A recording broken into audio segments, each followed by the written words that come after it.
Esta história começa antes da destruição causada pelo dilúvio, quando ainda existia outra civilização na Terra, sobre o lugar que hoje, convertido em lenda, chamamos de Atlântida.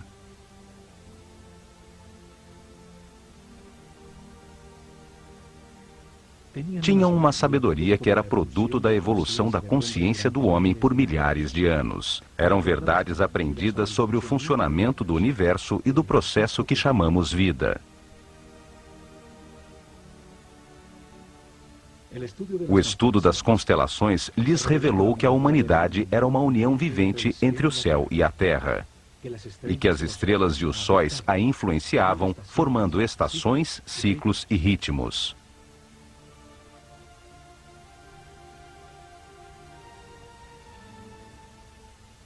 Sábios sacerdotes da Escola de Conhecimento de Narrakal, na Atlântida, descobriram que o planeta estava nos momentos finais de um destes ciclos.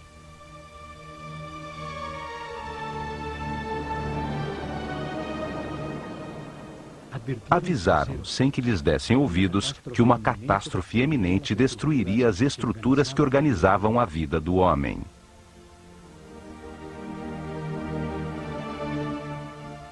Sem o apoio da maioria da população, construíram alguns barcos fechados por todos os lados e os protegeram com campos eletromagnéticos de forças que podiam penetrar e dissolver a matéria. Comandados pelo sumo sacerdote Chiquitet Arelish Vomalitis, subiram a bordo com suas famílias, alguns instrumentos e animais domésticos e afastaram-se de Atlântida.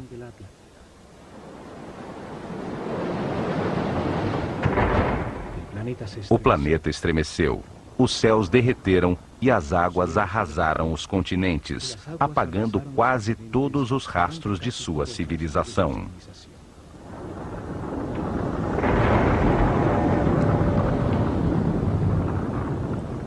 Como evidência próximo ao Egito, foram encontrados uns gigantescos monumentos de pedra chamados megálitos, que por seu tamanho, peso e difícil montagem, revelam uma tecnologia desaparecida, certamente da civilização Atlante.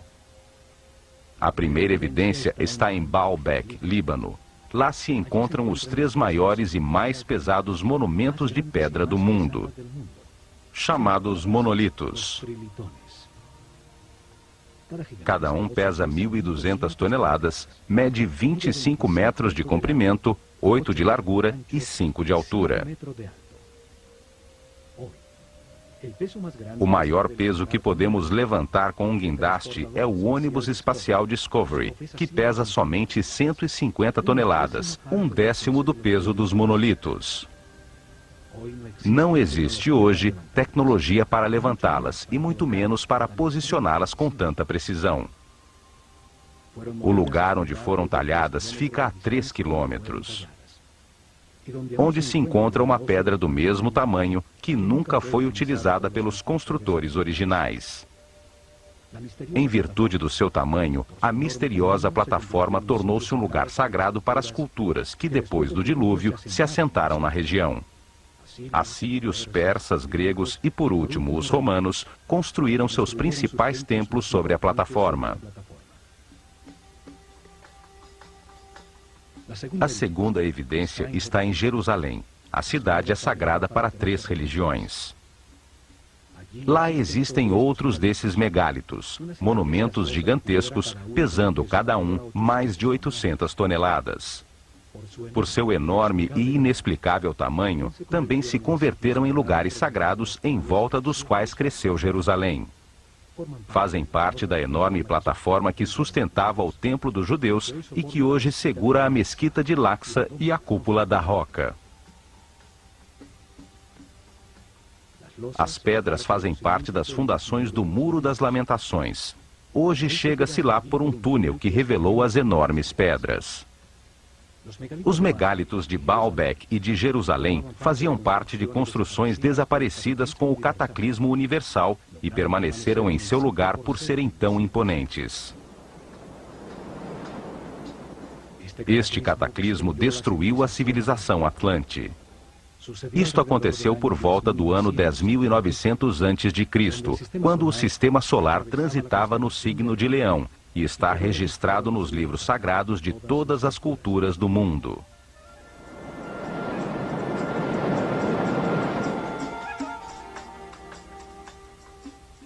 Quando se recuperou o equilíbrio, os sacerdotes sobreviventes ao cataclismo desembarcaram no centro da superfície terrestre, no lugar onde sabiam que afluem as forças telúricas do planeta.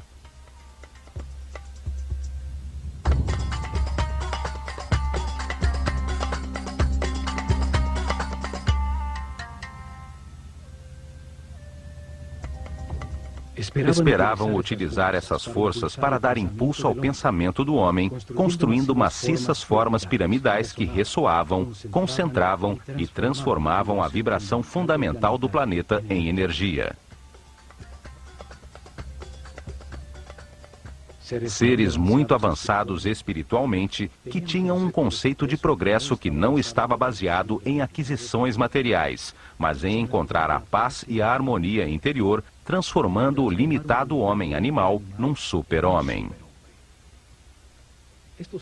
Estes sacerdotes, num momento que chamaram de Zep-Tep, o tempo novo, viram ressurgir das águas um oásis estreito e longo, uma terra fértil, rodeada pelo deserto protetor, às margens de um longo rio.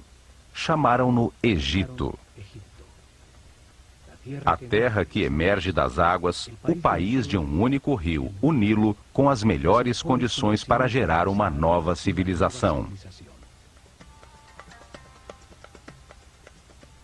Os sacerdotes viram o cataclismo como uma oportunidade de orientar a humanidade a um destino mais alto e estruturar neste novo ciclo uma sociedade dedicada ao aperfeiçoamento espiritual.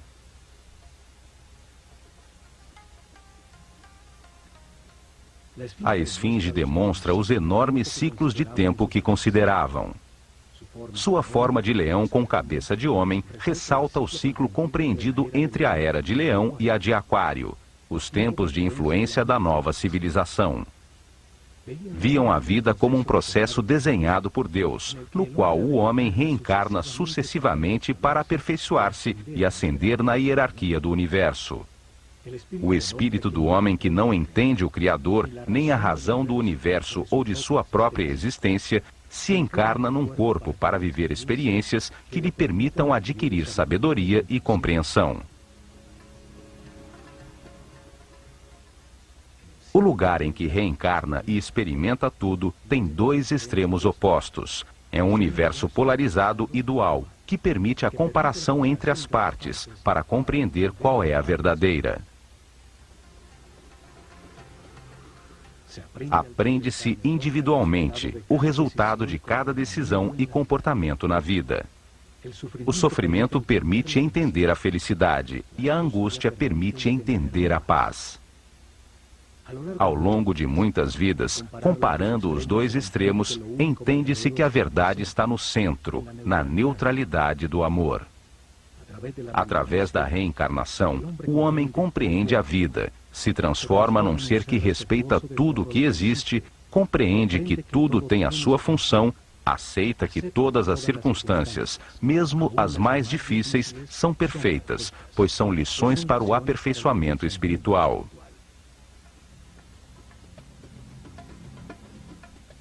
Vida após vida, o homem vai subindo de nível, tem mais informação, permanece em paz e harmonia, maneja mais energia vital, se transforma num ser tolerante e respeitoso que alcança mais poderes. Compreende que no universo dual, em circunstâncias contraditórias, a única coisa que não tem polaridade é o amor. O amor é neutro como Deus. Com o zodíaco de Benderat, ensinaram que esse processo de aprendizagem concede a cada espírito um ciclo cósmico, 12 eras zodiacais.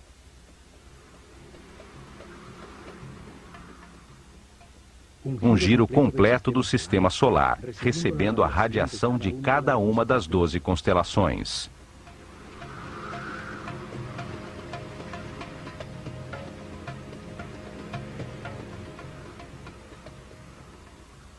Durante esses 25.920 anos, reencarna 700 vezes em diferentes corpos, lugares, tempos, circunstâncias, condições e personalidades.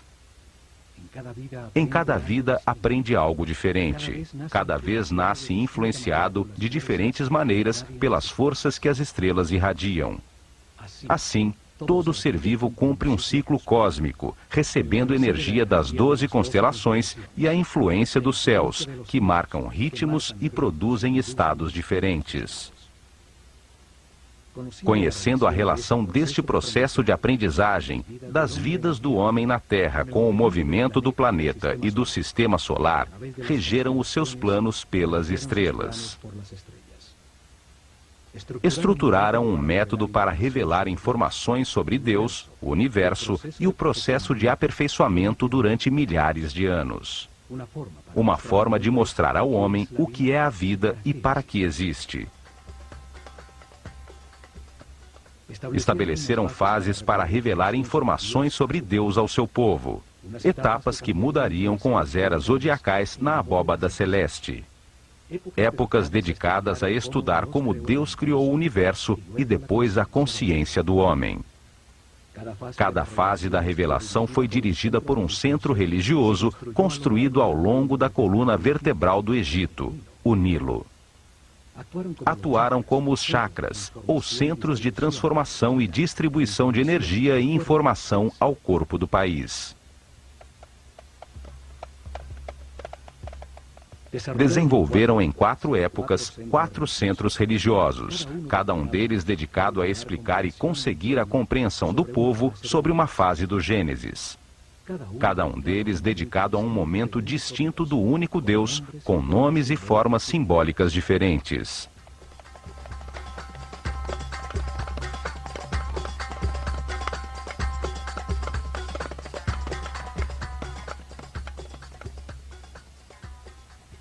O primeiro centro religioso estabeleceu-se em Anu, chamada Heliópolis pelos gregos.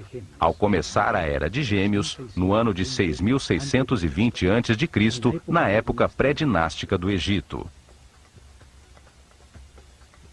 Uma época dedicada à simetria na arte e na arquitetura. Foi dedicada a revelar informações sobre as características, qualidades e significados de um Deus absoluto, o único Deus, a causa original, o todo, que chamaram Atum-Ra, a unidade homogênea, estática, antes de manifestar o universo. O segundo templo estabeleceu-se em Mênfis, ao começar a Era de Touro, ano 4.460 a.C. Foi dedicado a revelar informações de outro momento de Deus, quando manifesta o universo, os planetas e os homens. Quando ativa a sua vontade, a sua energia divina e cria a matéria. Essa característica criadora de Deus chamaram de Tá. Durante essa época, sente-se a influência de Mentu, o touro que representa a Era de Touro, em todo o Egito, até no nome dos faraós. O terceiro centro religioso foi criado em Hermópolis, dedicado a Tote. Assim chamaram o único Deus, quando multiplica a criação sobre a terra com a diversidade da natureza, das plantas e dos animais. O quarto centro religioso estabeleceu-se em Tebas, com a chegada da Era de Áries, o Ram, no ano de 2300 a.C. Foi dedicado a revelar informações sobre as características, qualidades e significados de Deus, quando cria a sua imagem e semelhança a consciência do homem. Chamaram-no Amon-Ra. Nessa época, acontece o momento culminante da civilização. Constroem-se centenas de templos onde a imagem de carneiros predomina, e os faraós incorporam Amon e Ram aos seus nomes.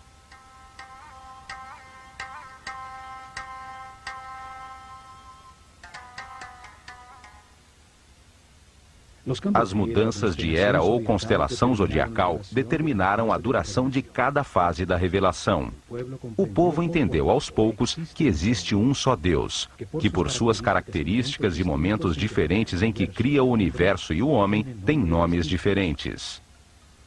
Criaram uma escola de mistérios para transmitir o seu conhecimento, garantindo sacerdotes sucessores de sua casta para continuar o processo de revelação. Se desenvolveram ao redor dos templos e centros religiosos. Em seu interior, se dedicaram a converter os iniciados em seres respeitosos, capazes de guiar seu povo e manejar as forças fundamentais da natureza. Escolheram seus discípulos entre todos os meninos do Egito, pelo nível de consciência e de sensibilidade que demonstravam, dando-lhes a possibilidade de dedicar-se a uma vida de sacerdócio. Deram-lhes informações sobre o processo de aperfeiçoamento, sobre Deus e o universo, através da reencarnação. Ensinaram-lhes ciências, artes, religião e filosofia. Foram treinados a exercitar seu autocontrole, aprenderam a conservar a sua energia vital, a compreender a importância do respeito e do livre-arbítrio, acelerando seu processo evolutivo. Foram convertidos em sucessores de sua casta, sacerdotes com o conhecimento e o poder que este produz, com a missão de guiar o povo num caminho de aperfeiçoamento geral. Foram encontradas estátuas de sacerdotes, uns saindo de um cubo, outros representados como escribas, seres com o conhecimento. Alguns poucos tiveram adicionado aos seus nomes a palavra Hotep, que significa sábio, como Imhotep ou Amenhotep, filho de Rapu, como reconhecimento de sua sabedoria.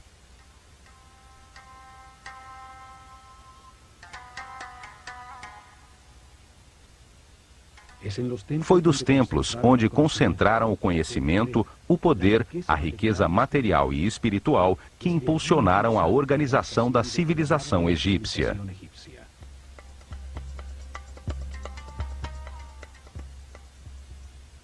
Utilizaram o olho de Horus como símbolo desta organização fechada de sacerdotes que dirigiu o destino do Egito por milhares de anos, nas sombras, atrás do faraó.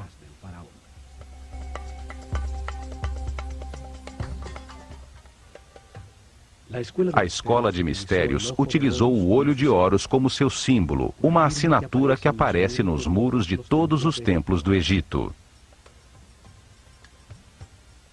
Um símbolo que traz à mente e evoca o seu significado, sua ação principal, e transmite uma ideia de uma maneira muito simples, além das palavras. Seu significado pode ser entendido milhares de anos depois de ter sido desenhado.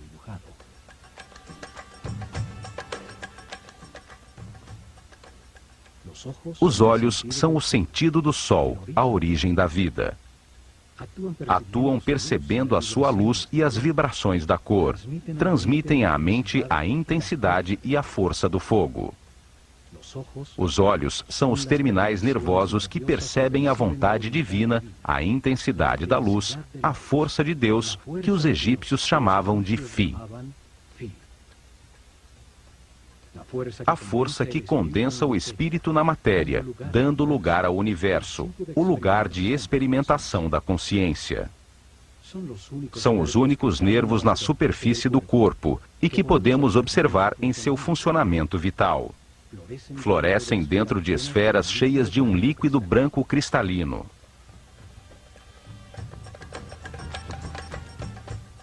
Os olhos simbolizam a dualidade. O olho esquerdo é solar, sensível ao negativo.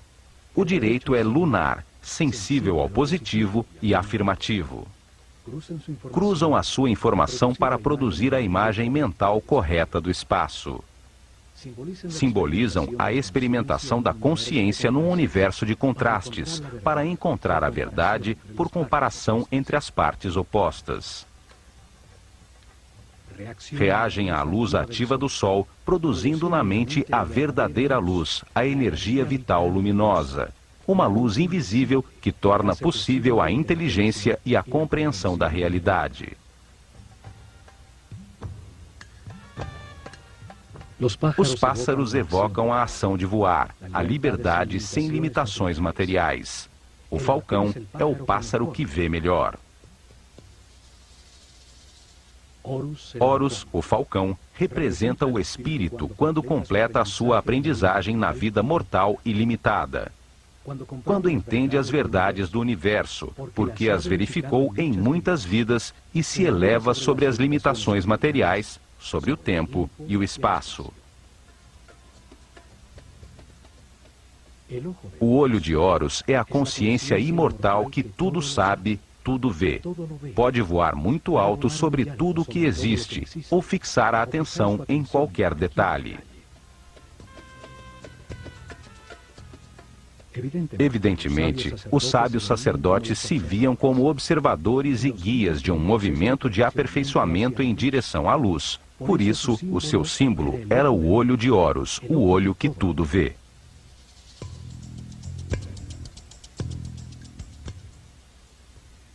A começar pelos templos, os sacerdotes do olho de Horus guiaram em paz e harmonia o aperfeiçoamento espiritual do povo, revelando informação sobre Deus, o universo e o processo que sofre a consciência do homem.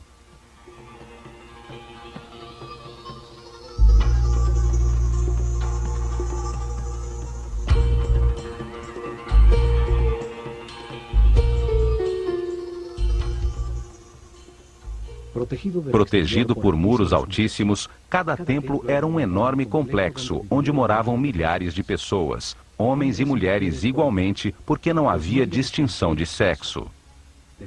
Dedicavam pelo menos 21 anos de suas vidas recebendo informação e treinamento para se converterem em sacerdotes ou sacerdotisas.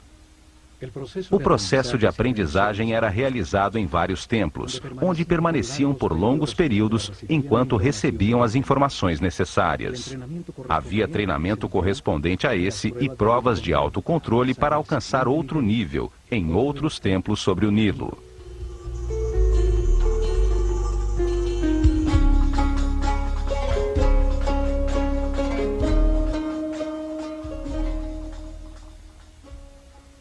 Cada templo era uma biblioteca viva com informação especializada. Cada um continha uma lição diferente sobre o universo ou a razão da existência.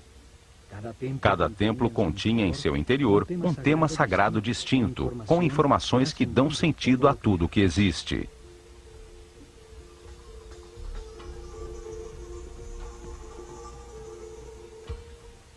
O nível básico se realizava durante os primeiros 7 anos, quando recebiam informações gerais sobre o universo e treinamento para manipular os centros energéticos mais baixos do corpo.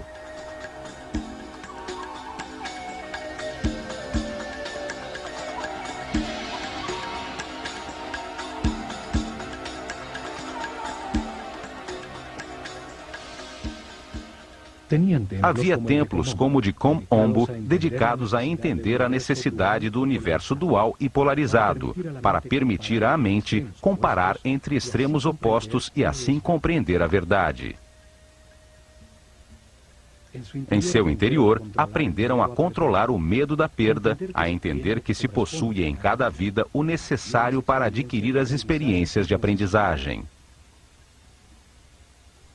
Tinham instalações que despertavam o medo da morte para aprender a controlá-lo e entender que a morte é apenas um passo para outra experiência.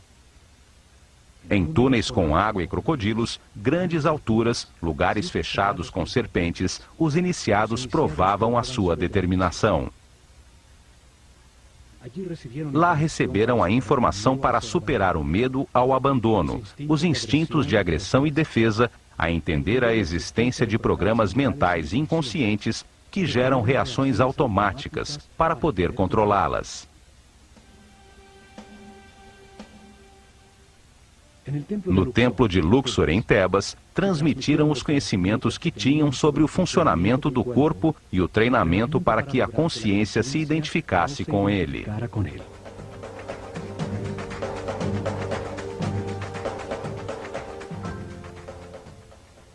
O templo inteiro era como um organismo humano, cada salão representando um órgão, com informações nos muros sobre sua função principal, sobre o benefício que o organismo inteiro obtinha ao realizá-la e a sua relação com os outros órgãos.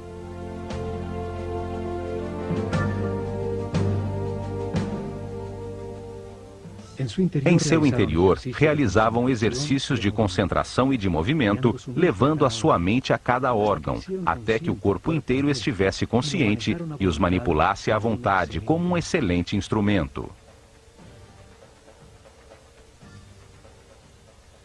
Vários templos, com sacerdotisas de Néftis e Ísis, se dedicavam a transmitir informações e treinamento sobre as percepções físicas, as emoções e desejos carnais, sobre a diferença das emoções superiores, a intuição e a inspiração.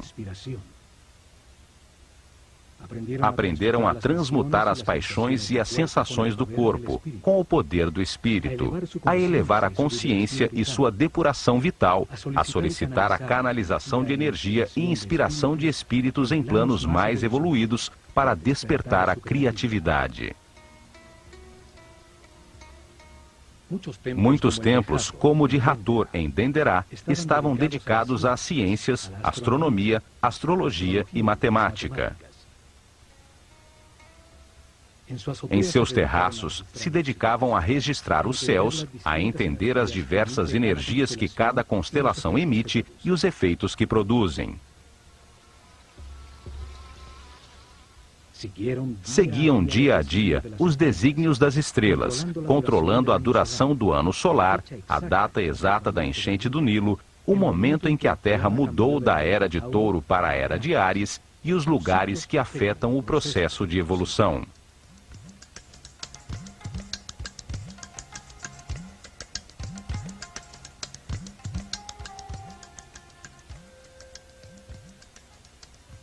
Depois de receberem informações dirigidas à razão e treinamento para controlar sensações, emoções e pensamentos, dedicavam outros 7 anos ao lado direito do cérebro, à inteligência do coração, a encontrar a diferença entre pensar e meditar.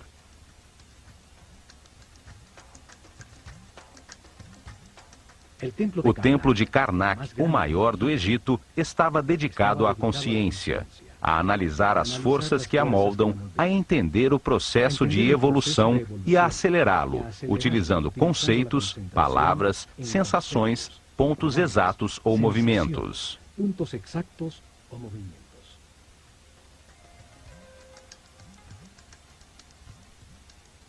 Aprenderam a concentrar-se em si mesmos, a diferenciar entre o eu superior e o ego, a identificar-se com um ser ou objeto externo, até sentir e transformar-se no que se pensa.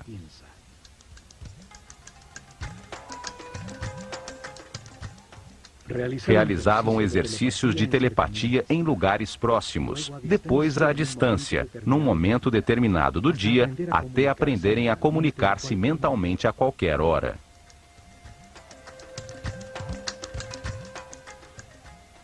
Recebiam informações sobre o tempo e treinamento para vivê-lo como um eterno presente.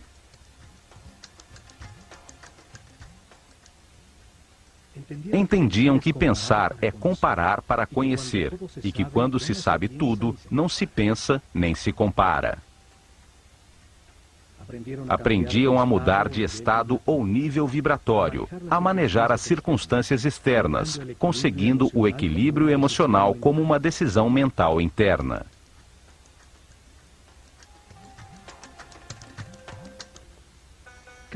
Cada templo continha 3 níveis de informação. Era uma maneira de revelar informações simultaneamente a homens em diferentes níveis ou estados evolutivos. O primeiro nível transmitia informações básicas dirigidas ao povo. Cada templo contava uma história simples, repleta de símbolos e personagens fantásticos. Um drama sagrado facilmente compreensível. As ideias eram expressadas como mitos em forma de história.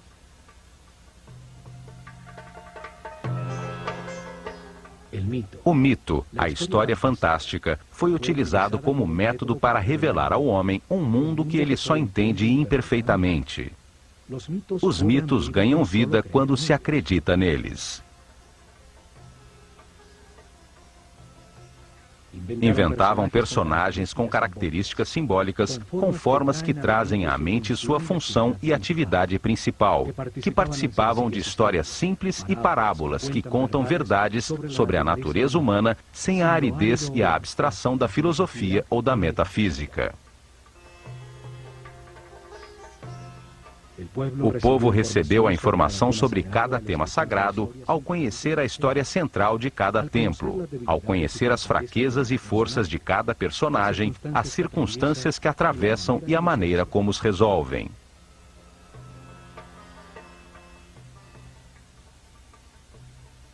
Utilizavam um segundo nível de informação, dirigido aos discípulos, seres com um nível espiritual mais elevado, aos quais se explicava diretamente o mesmo tema sagrado de uma maneira mais concreta e profunda.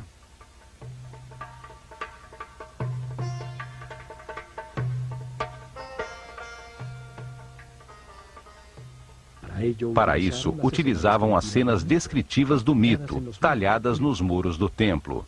Explicavam cada personagem, o que simboliza no universo, a parte do processo de aperfeiçoamento que representava, o porquê da sua forma, comportamento e sua função principal.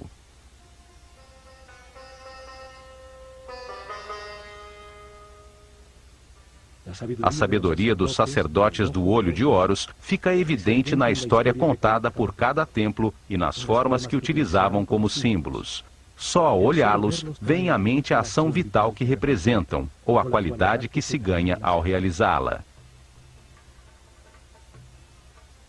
Ao representar homens com cabeça de animal como símbolo, os transformam em ideias que evocam a característica vital do animal.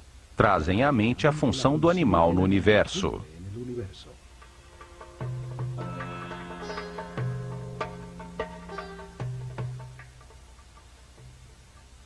Um homem com cabeça de chacal adquire as suas características, seu instinto de orientação no deserto. Seguindo as suas pegadas, chega-se sempre a terras cultivadas. É, portanto, um excelente guia.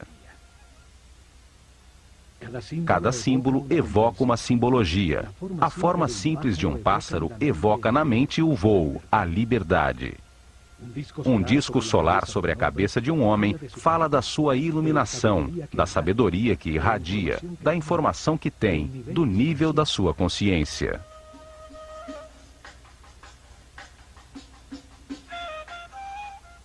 Estudaram detidamente os animais e insetos. Assim, reuniam um profundo conhecimento sobre a sua vida, sua atividade principal, suas necessidades vitais, os hábitos que desenvolviam para supri-las, sua dieta alimentar, a duração de sua gestação, seus hábitos sexuais e o sentido principal da sua existência.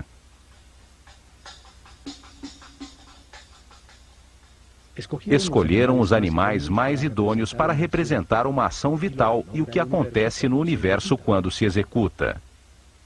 O processo da lagarta que se arrasta e tece para depois transformar-se em borboleta.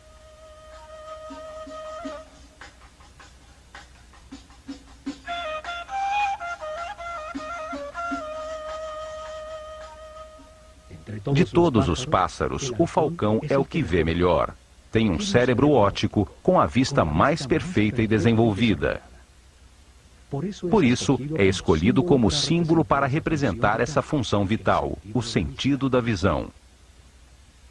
Uma figura humana com cabeça de falcão é um ser que tudo vê, que domina o panorama, vendo perfeitamente cada um dos detalhes em que foca a sua atenção.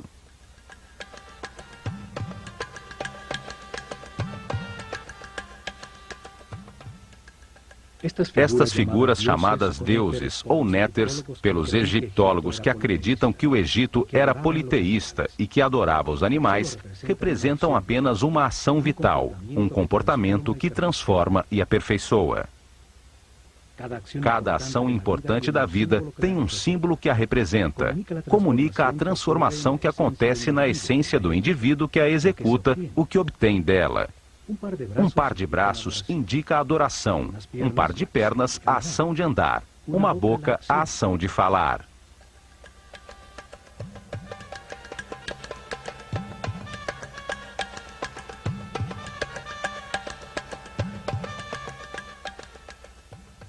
E por último, num terceiro nível de informação, cada templo guardou um código secreto embebido no próprio símbolo. Era conhecido apenas pelos altos sacerdotes e mestres, com informações sobre forças e energias fundamentais, como controlá-las e utilizá-las para prestar serviço ao seu povo.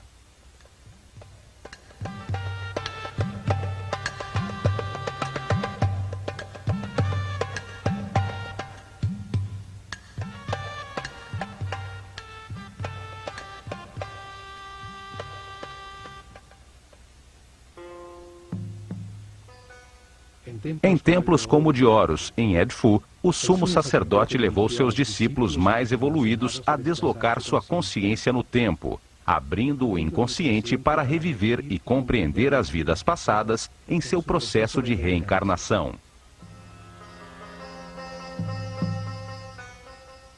O sumo sacerdote foi sempre um ser muito adiantado no caminho espiritual. Ele não se identificava com o corpo, conhecia perfeitamente o seu funcionamento e que energias utilizar para equilibrá-lo.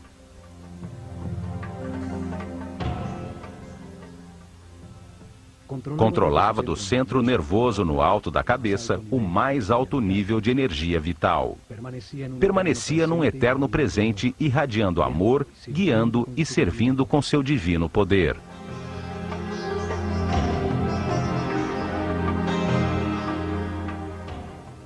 A matéria apenas recebe, se contrai. Dar é irradiar. Esta é uma característica vibratória do espírito. Os seres de cada nível recebem e transmitem aos níveis inferiores. Em seus salões, entenderam que a realidade se compõe de 7 níveis de energia vibratória, 7 correntes energéticas com 7 diferentes níveis de poder ou força.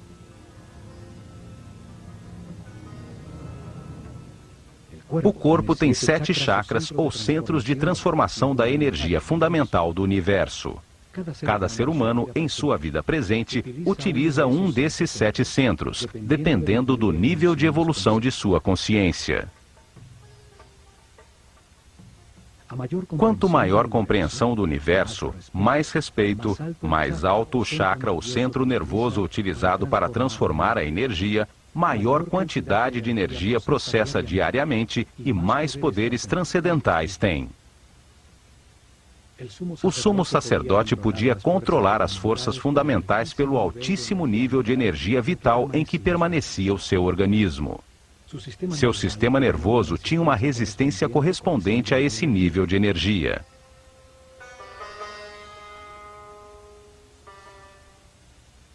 Assim, em todos os templos do Egito, os iniciados receberam informação e treinamento, aumentaram paulatinamente seu nível de energia vital e, de maneira correspondente, o nível de resistência dos nervos de seu corpo.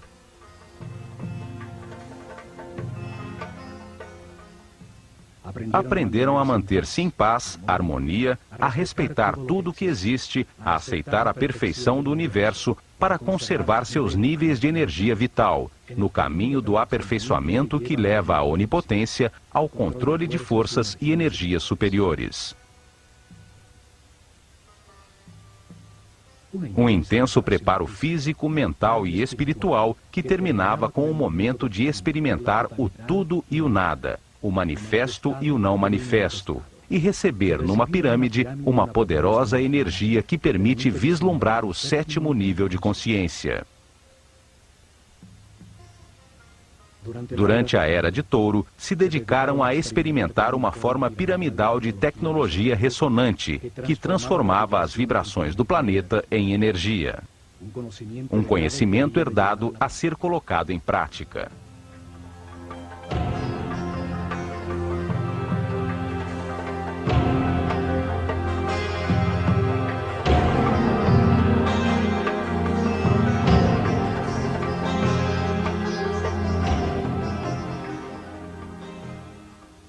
Colocaram maciças formas piramidais de milhões de toneladas em pontos nevrálgicos sobre a malha eletromagnética do planeta. A massa piramidal, que continha milhões de partículas de quartzo, vibrava com a Terra, produzindo energia pela fricção de suas moléculas, num fenômeno que hoje chamamos de peso elétrico.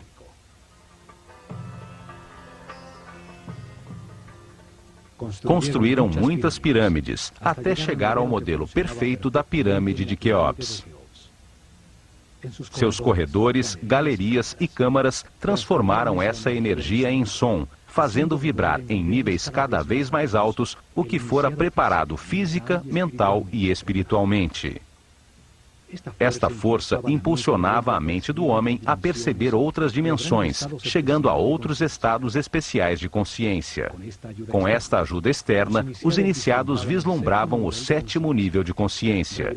Retornavam relembrando o êxtase obtido, as verdades verificadas, para transmiti-las a seus companheiros com palavras e ações. Em suas meditações posteriores, obtinham novamente esse estado de unidade sem movimento, até que essa situação se consolide definitivamente, e eles fiquem de maneira permanente no estado de Deus-Homem, sempre irradiando energia positiva de amor.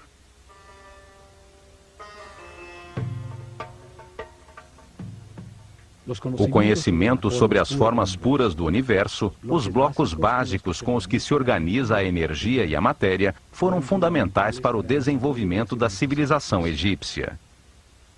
Hoje chamamos essas formas puras de sólidos platônicos. 5 polígonos com seus lados e ângulos iguais, baseados em triângulos equiláteros, a forma divina, sem tensões. Utilizando essas formas, puderam produzir efeitos de ressonância e concentração energética para elevar a percepção da consciência, para conseguir efeitos de supercondutividade com os quais se anula a força da gravidade. Hoje se descobriu que o planeta tem pontos nevrálgicos, chamados nodos diamagnéticos, onde se pode controlar a força de gravidade do planeta e produzir fenômenos de supercondutividade. A supercondutividade permite amplificar ou diminuir a força da gravidade. Ao aumentar o peso das pedras, se enterrava conhecimento, sem que fosse necessário escavar. Ao diminuí-lo, tornaram as pedras leves para empurrá-las e movê-las facilmente, desde pedreiras longínquas.